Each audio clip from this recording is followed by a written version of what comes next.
Habari gani mwana Keo TV? Kama ni mara yako ya kwanza, tafadhali subscribe na turn on notification. Karibu katika ulimwengu wa siasa. Jina langu ni D wa Keo TV. Makamu mwenyekiti wa Chama cha Demokrasia na Maendeleo Chadema John Heche kupitia mtandao wa Twitter ameamua kumjibu Gerson Msigwa waraka mrefu kidogo. Nataka nisome hichi ambacho ameandika John Heche katika mtandao wa Twitter. Nukuu: Msigwa, unaongelea ujinga mkubwa sana.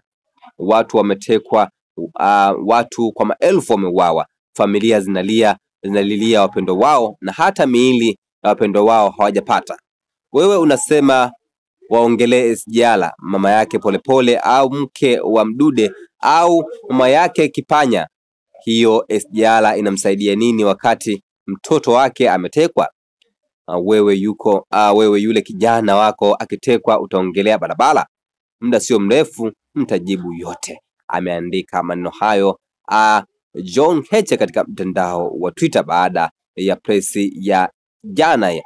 Una maoni gani kwa hichi ambacho ameandika makamu mwenyekiti wa Chama cha Demokrasia na Maendeleo Chadema John Heche kuhusu maneno ya msemaji wa serikali Peter Msigwa kuhusu kuambia watu wazungumzie kuhusu masuala ya SGR? Lakini John Heche anakuja anamkosoa hapa Gerson Msigwa kwamba kuna baadhi ya watu pia wametekwa, kuna baadhi ya maelfu pia wameuawa, na kuna baadhi ya familia zao hata wapendwa wao hawajawapata. Na maoni gani kwa hichi ambacho amezungumzia John Heche? Tafadhali shusha maoni yako katika sehemu ya comment section. Tukutane wakati ujao katika masuala ya kisiasa. Bye bye.